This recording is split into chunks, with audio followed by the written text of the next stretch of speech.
Intro, settle in. Welcome to SleepScroll. Tonight, I'll be telling you the story of one of history's most dramatic final chapters, the fall of Constantinople. Told slowly, calmly, and without interruption. Let your mind wander as the walls of an ancient city echo with the last voices of an empire. Now, close your eyes and drift into the past. Chapter 1: The City of Cities. Constantinople. For over 1,000 years it stood, an eternal city. Founded by Constantine the Great in the 4th century, it was the crown jewel of the Eastern Roman Empire. A place where marble met mosaics, where incense clung to the air in ancient cathedrals, where traders spoke Greek, Latin, Persian, and Arabic all in one street.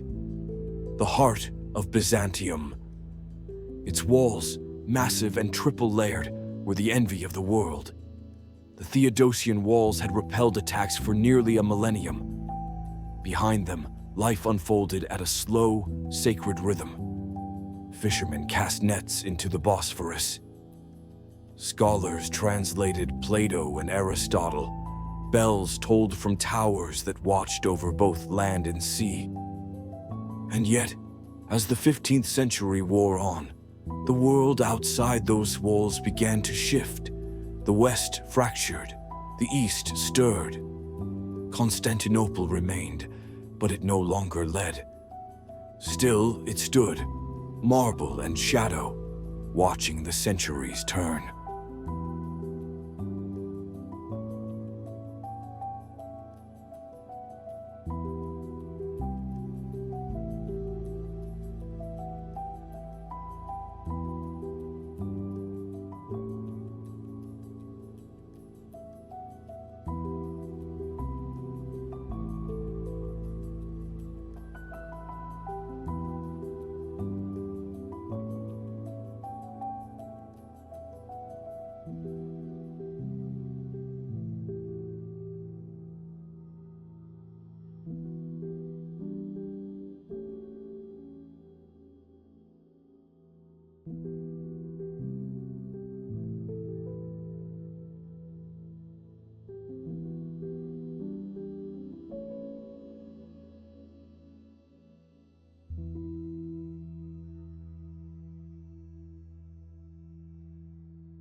The Sultan and the siege to the east, in the heartlands of Anatolia.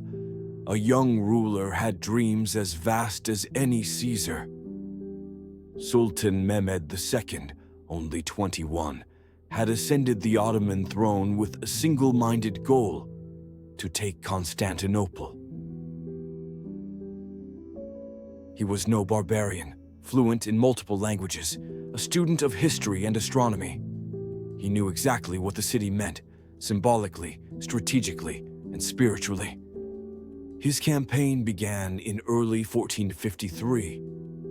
With a force of nearly 80,000 men, he approached from the landward side, setting up camp beyond the Theodosian walls. Among his arsenal was a weapon new to the battlefield, the bombard.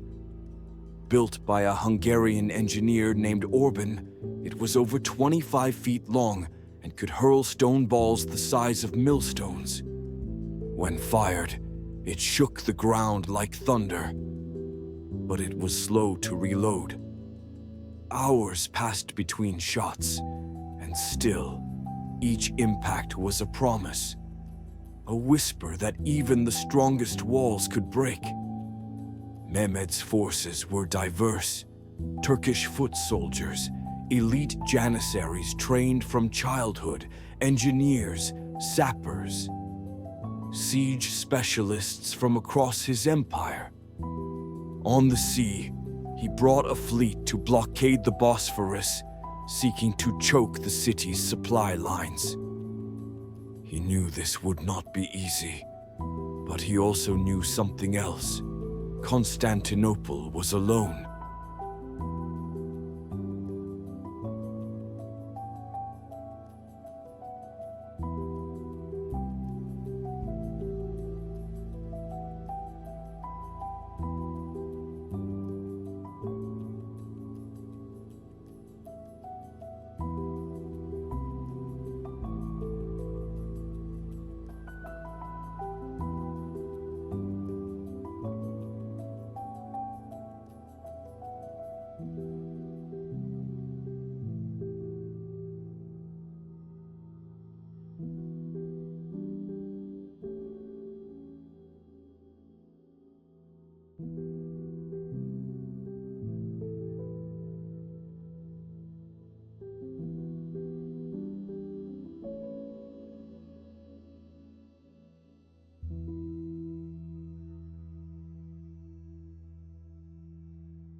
Inside the walls stood roughly 7,000 defenders, a mixture of Byzantines, mercenaries, and volunteers. Among them were Greek citizens, Genoese soldiers led by Giovanni Giustiniani, and the last emperor of Byzantium, Constantine XI Palaiologos. Constantine was no distant ruler. He donned armor, walked the ramparts, ate with his men. He knew the odds, knew he was guarding more than a city. He was guarding memory, legacy. The defenders were outnumbered more than 10 to 1, but they had the advantage of position and of purpose. Daily they repaired cracks in the wall caused by cannon fire. Every breach was filled before nightfall. Old men carried stones, children hauled water. Women melted iron to pour on climbing enemies. Within the city, prayers rose like smoke. Monasteries remained open day and night. The great cathedral, Hagia Sophia, became a place of vigil and song. The people feared, but they did not despair. They believed in their walls, in their emperor, in their history. They believed, somehow, that the city would hold.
Chapter 4, 53 Days. The siege began on April 6th, 1453. What followed were 53 days of relentless pressure. Each morning, cannon fire greeted the sunrise. The great bombard's echo rolled through the hills. Its impact left craters in stone. Yet still, the walls stood.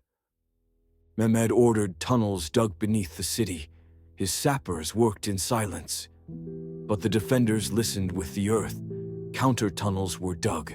Battles were fought underground, in darkness, by touch and torchlight. At sea, the Ottomans faced a surprise. The Byzantines chained the Golden Horn, a natural harbor, shut. When Mehmed's ships couldn't break the barrier, he had them dragged across land, on greased logs behind the hills. Overnight, a fleet appeared within the city's own harbor.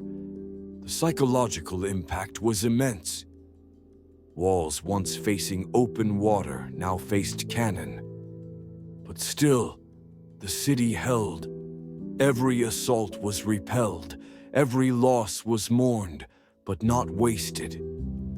The defenders fought with desperation sharpened into skill. The city bled, but did not break.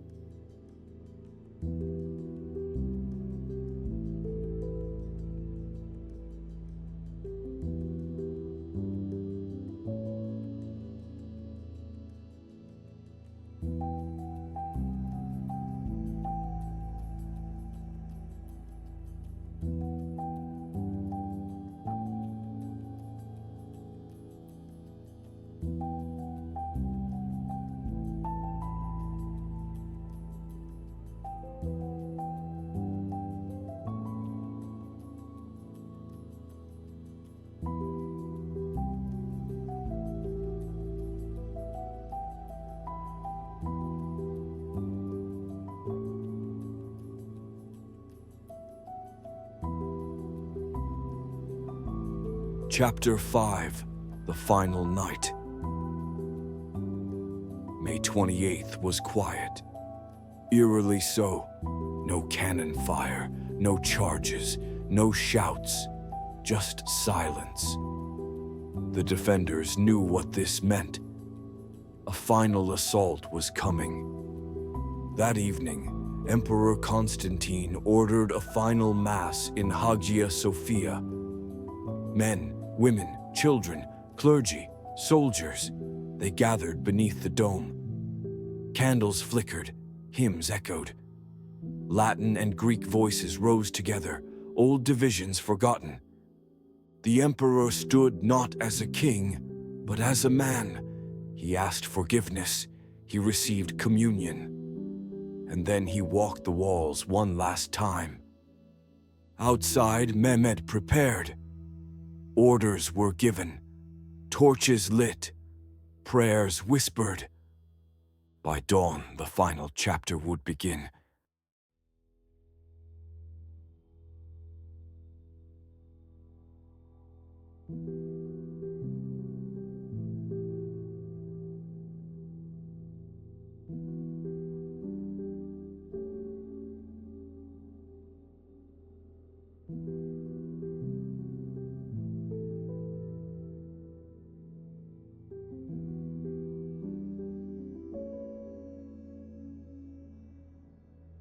Chapter 6, The Breach.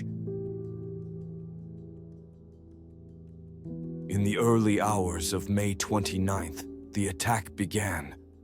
First, waves of irregular troops, poorly armed, sent to exhaust the defenders. Then, the Anatolian infantry, more disciplined, heavier, relentless. Finally, the Janissaries. Elite, trained, silent. They marched under the crescent banner into the smoke and rubble. Giustiniani, the Genoese commander, was wounded. His retreat sowed confusion. One gate, the Kirkoporta, was left unguarded or breached. History is unclear. But through it, Ottoman soldiers poured in. The defense unraveled. Panic spread. Constantine removed his imperial garments, drew his sword, and charged into the fray. He was never seen again. By morning, the city was overrun.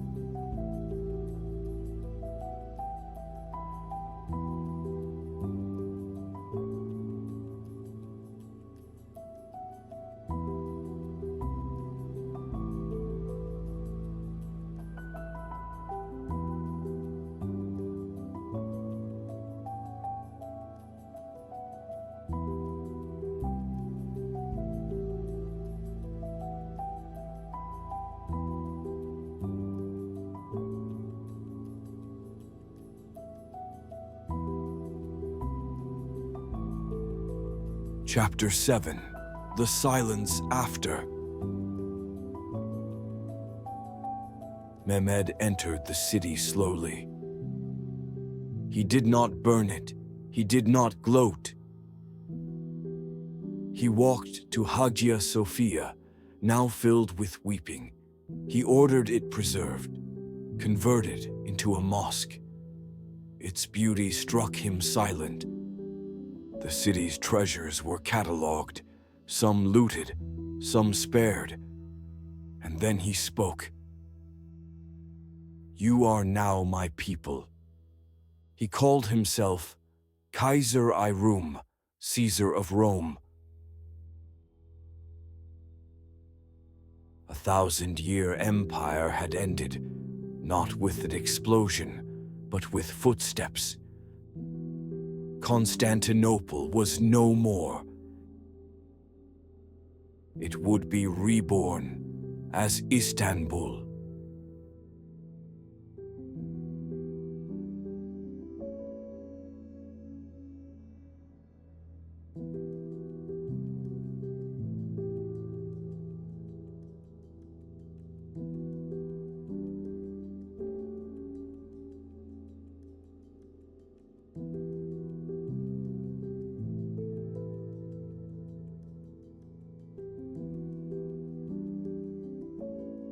Outro, drift off. And so ends the tale of a city that once ruled an empire. A city that endured for a millennium, that passed from one world into another. Sleep now, as its echoes drift through the centuries. Let them carry you to stillness. History waits patiently, and so will we. Good night.